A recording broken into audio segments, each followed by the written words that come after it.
আপনাদের সবাইকে আজ এই ভিডিওতে আন্তরিকভাবে আমন্ত্রণ জানাচ্ছি। হয়তো জানেন যে সমুদ্র মন্থন থেকে কামধেনু গাইয়ের জন্ম হয়েছিল। জেনে নিন এই অলৌকিক গাইয়ের সঙ্গে যুক্ত রহস্য সম্পর্কে। এর আগে আমি আপনাদের সকলের কাছে আবেদন জানাচ্ছি যে ভিডিওটি ভালো লাগলে অবশ্যই চ্যানেলটি সাবস্ক্রাইব করুন। সনাতন বিশ্বাসের অধীনে গরুকে সর্বদা একটি পবিত্র প্রাণী হিসাবে বিবেচনা করা হয়েছে, কেবল একটি জীবন্ত প্রাণী নয়। হিন্দু বিশ্বাসও গরুকে মা উপাধি দিয়েছে।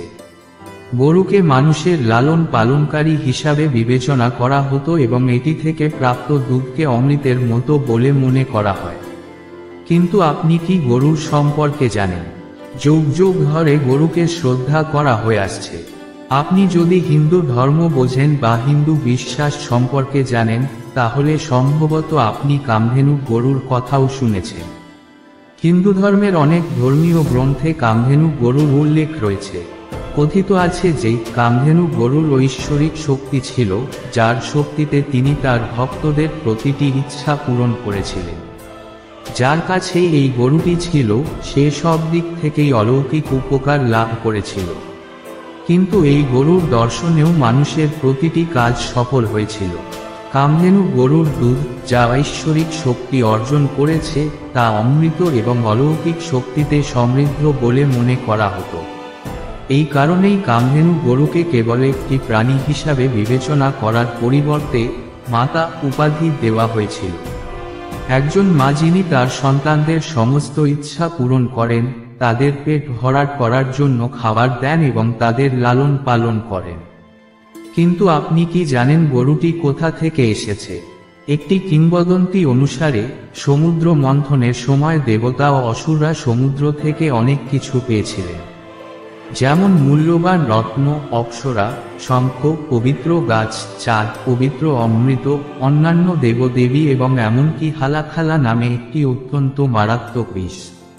এই সমুদ্র মন্থনের সময় ক্ষীরসাগর থেকে কামধেনু গরুর জন্ম হয়।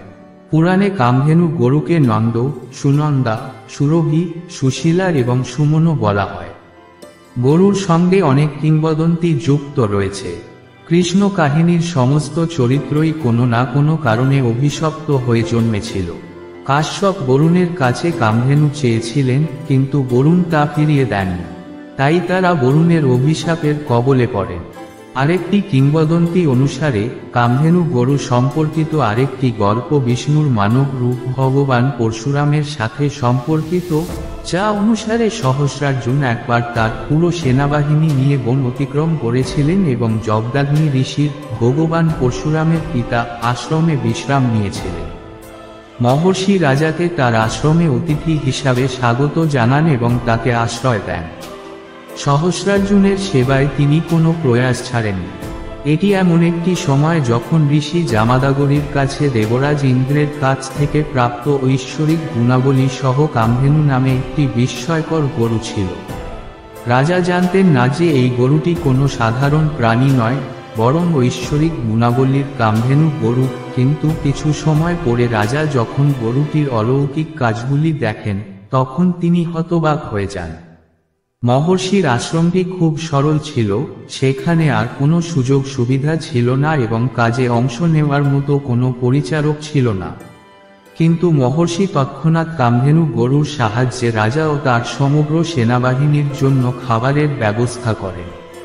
কামধেনুর এই ধরনের অসাধারণ গুণাবলী দেখে সহস্রার্জুন ঋষির সামনে তার রাজকীয় শোক কম অনুভব করতে শুরু করেন। এখন তারা মহর্ষির প্রতি ঈর্ষান্বিত হতে শুরু করে এবং একই সময়ে তারা মহর্ষির কাছ থেকে গরুটি কেড়ে নেওয়ার পরিকল্পনা করতে শুরু করে। কিন্তু প্রথমে রাজা সরাসরি ঋষি জমদগ্নির কাছে কামধেনুর জন্য অনুরোধ করেন। কিন্তু ঋষি জমদগ্নি যখন কামধেনুকে আশ্রমের পরিচালনা এবং জীবনধারণের একমাত্র উপায় দিতে অস্বীকার করেন, তখন রাজা মন্দের পথ বেছে নেওয়া সঠিক বলে মনে করেন। রাজা রেগে গিয়ে জমদগ্নি ঋষির আশ্রম ধ্বংস করে দেন, সবকিছু ধ্বংস হয়ে যায়। কিন্তু এই সব করার পর রাজা সহস্রার্জুন যখন কামধেনুকে সঙ্গে নিতে শুরু করলেন, তখনই সেই গরু তার হাত থেকে মুক্তি পেয়ে স্বর্গের দিকে চলে গেল। এবং অবশেষে দুষ্ট রাজা সেই গরুটি পাননি, কিন্তু অন্যদিকে মহর্ষি জগদাগ্নির দ্বিগুণ ক্ষতি হয়েছিল। একদিকে তারা তাদের কামধেনু গরু হারিয়েছেন, অন্যদিকে আশ্রম আর নেই।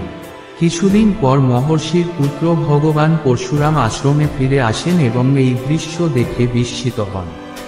এই পরিস্থিতির কারণ জানতে চাইলে তার মা রেণুকা তাকে বিস্তারিতভাবে সবকিছু ব্যাখ্যা করেন।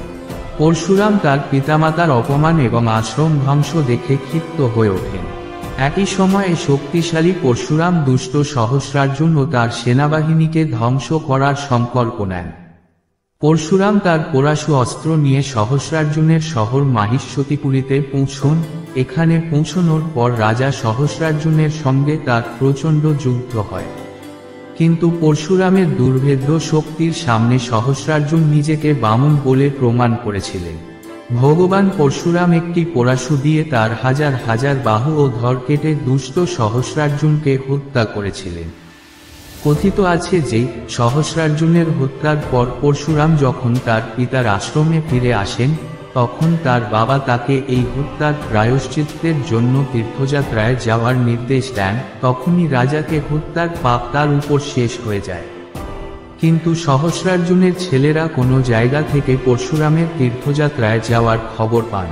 প্রিয় বন্ধুরা, আজকের ভিডিওতে এইটুকু। আগামীকাল আবার একটি নতুন ভিডিও নিয়ে দেখা হবে। ততক্ষণ পর্যন্ত আপনারা সবাই খুশি থাকুন, সুন্দর থাকুন।